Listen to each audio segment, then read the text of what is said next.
السلام علیکم محترم سامعین، حضرت کعب احبار رضی اللہ تعالیٰ عنہ جو توریت کے بہت بڑے عالم تھے، وہ کہتے ہیں کہ اللہ نے حضرت موسیٰ علیہ السلام کے پاس وحی بھیجی کہ اے موسیٰ، اگر دنیا میں ایسے لوگ نہ ہوں جو میری حمد و ثنا کرتے ہیں تو آسمان سے ایک قطرہ پانی کا نہ ٹپکاؤں اور زمین سے ایک دانہ نہ اگاؤں، اور بھی بہت سی چیزوں کا ذکر کیا۔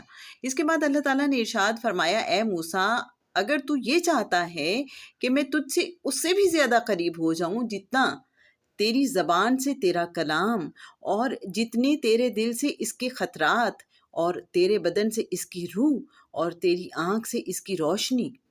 حضرت موسیٰ علیہ السلام نے عرض کیا، یا اللہ ضرور بتا۔ ارشاد ہوا کہ رسول اللہ صلی اللہ علیہ وآلہ وسلم پر کثرت سے درود پڑھا کر۔